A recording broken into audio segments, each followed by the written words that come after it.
This video is overdue and I apologize for the delay, but the delay was well worth it as I have had way more time to play 2.3 and over a month of 2.2. And more info for 2.4 is starting to pop up. So before we start, we need to go over some disclaimers. This is not you need to pull this or that kind of a video. Pull whoever you want. Best case scenario is pull everybody like I am.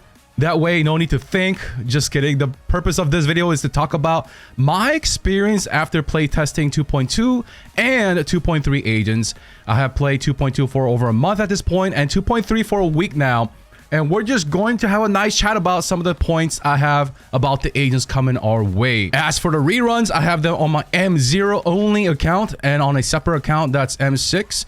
So yeah, speaking with experiences. Lastly, check this updated estimated pull counter for 2.2 before making your choice. And lastly for real, I'm going to talk about future drip, reruns, and future patches because I like to factor those in on my free-to-play account before I decide what to do.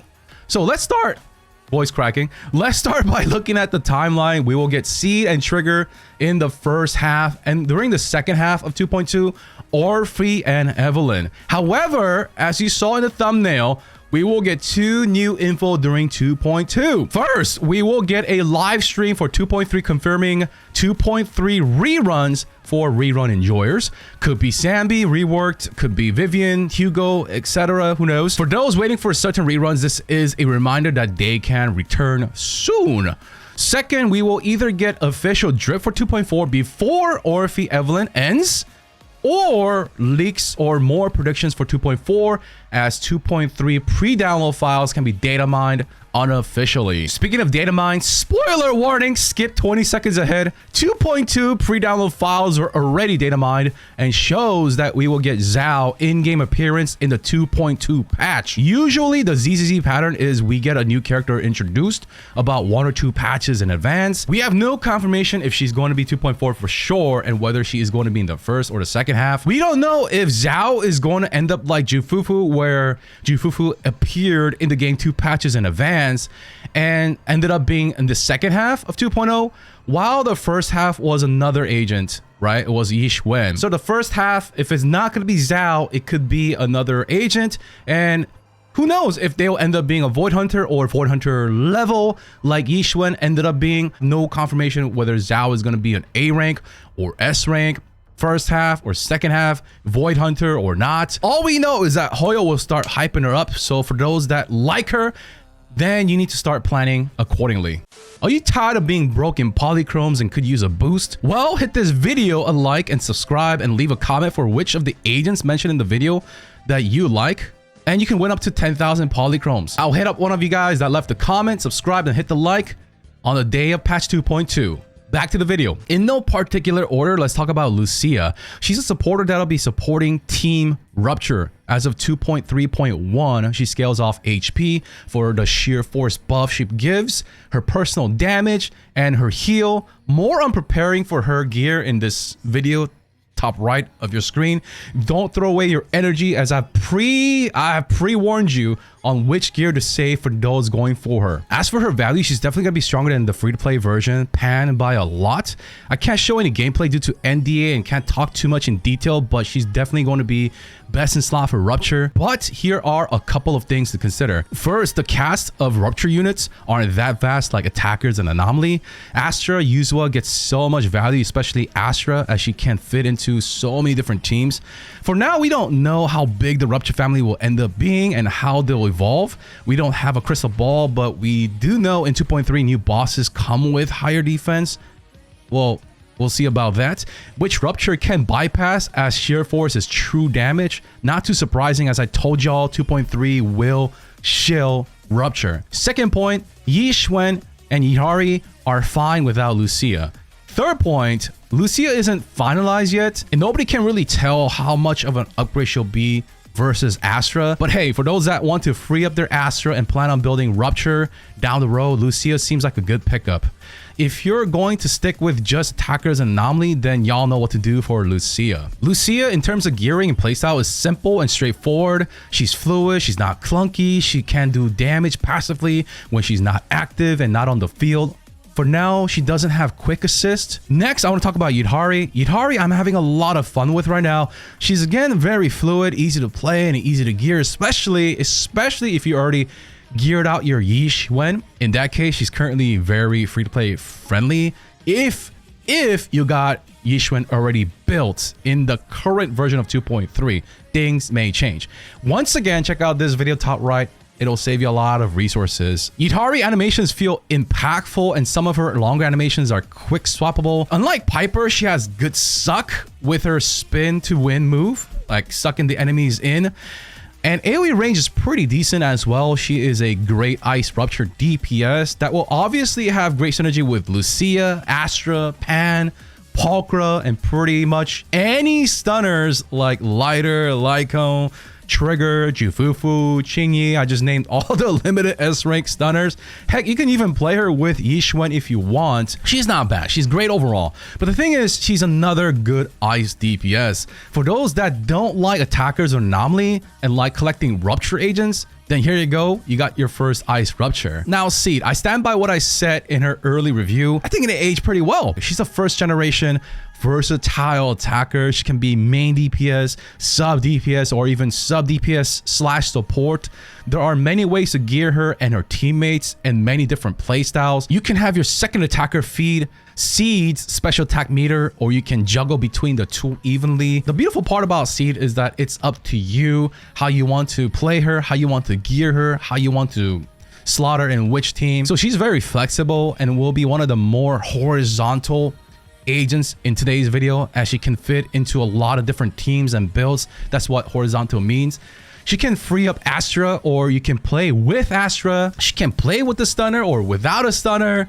One of the simplest and easiest to play as well. Seed is like Yidhari in that there are now a lot of electric choices, but since Seed has flexibility due to her core passive, she may age like wine in the future. Once again, she is first gen, so we don't really know where her future is really headed. Whether you grab her or not, no real regrets, I think. Trigger is going to get her own video and a guide, as I promised, because there is just so much false info about her. Out of all the agents in this video, Trigger is the most flexible if you care about that kind of stuff. On the other hand, limited S-rank stunners are not necessary just yet for beating content, and that deserves a separate entire video about stunners in ZZZ in general. So yeah, Trigger is a luxury unit, meaning that she'll help you clear easier and boost your score if you care about that stuff. You can definitely clear without her or any of the limited S-rank stunners, but if you do acquire her, she'll definitely help your account and will definitely be used pretty often, at least for me. She's been seeing highest usage for me in Deadly Assault, other than Astra, of course. But yeah, she's getting really high usage on all three of my accounts since Trigger's release. Some people care about stretching their polychrome and like having agents that can be placed into multiple teams rather than just using them for a short time and benching them. Now, the 35% stun damage is active outside of the stun window as well, as long as she has enough special attack meter to aftershock. And it's not just plus 35 damage increaser, it's a separate damage multiplier for any non-advanced theory crafters out there, meaning it's really good. Trigger is aging like wine because she ended up fitting into 3 different classes of teams. Attacker, Anomaly, Rupture. She's also going to be buffed in 2.2. More on this in the next video. She's easy to play, she's easy to gear, and pretty decent source of quick assist as well. If anybody is like, Trigger is not easy to gear, just ignore him, all right? More on that in the future video. Even great against electric resistant enemies in Shield Defense, 7, Deadly Assault, etc. She's straight up a soldier. Just load her up and she'll do her job without any hesitation. Although she does have a little annoying thing about her when she does aftershocks.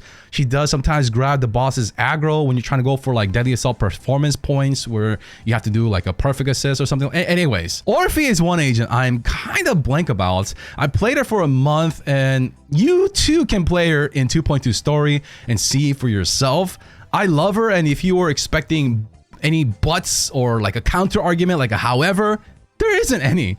She's like Trigger. She's very automatic and passive. You do revisit her, here and there to refresh her core passive buff. Other than that, she does damage automatically when she's off field. When she's off field, she consumes her own energy automatically by herself to do damage with aftershocks. She too is a first generation of her kind, a passive sub DPS attacker, off-field DPS attacker. She does a good job at it, don't get me wrong, but for now I'm scratching my head and thinking, do we need this? If I really want to make a case for her, I can't see her being nice for casual players or mobile gamers or those that just want a very automatic, passive, less thinking involved kind of team. I could definitely see that, as I have days myself where I don't feel motivated to mash as many buttons. Like Seed, I feel like Orphie will prove her worth over time, and have to see if Orphie will age like wine or not, as her other niche is to work even better with aftershock agents. So I really have no problem with her. She's again easy to play, easy to gear,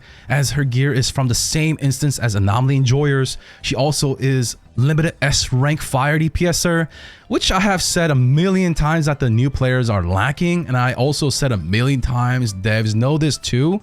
So it seems they as in Hoyo, they recently reverted the HP inflation to Pompeii to give more time for proxies to grab a fire DPS. If you follow the HP inflation drama, then you would know what I'm talking about. But anyways, it ended up being a happy ending. All right. So Orphie, fire DPS. That segues to our last two, Evelyn and Manato. Manato is currently kind of not fully complete in 2.3.1. It needs more time to fully develop, but I think he has potential as an A rank, and I think his Wenjin could be even passed along to other Rupture agents, as Rupture agents don't have many viable options when it comes to Wenjins like attackers or supporters. Yeah, the A rank Wenjin options. So yeah, Manato can be acquired at the same time you are going after either Lucia or the first rerun of 2.3, and while Manato may not do as much damage as Evelyn, I think getting a cheaper fire DPS while grabbing the first half of 2.3 sounds like a good value proposition, and even more so if you plan on going for Wenjin in the first half of 2.3, as you can share Manato's Wenjin with other Rupture agents if nothing changes in the 2.3 beta. More on this later. We'll have more definitive info by the time it's closer to the release of 2.3 and by the time Evelyn's rerun is about to end. As for Evelyn, she is strong, especially at her launch. She was insane. But now we don't know how many more fire DPS will come in the rest of 2.x. And some of the newer fire DPSers are coming out way more flexible. Also, the recent agents lately have been so strong that they can just face Pompeii even if they don't deal fire damage. Evelyn is not as horizontal in team building if you care about that kind of stuff. Not everyone does.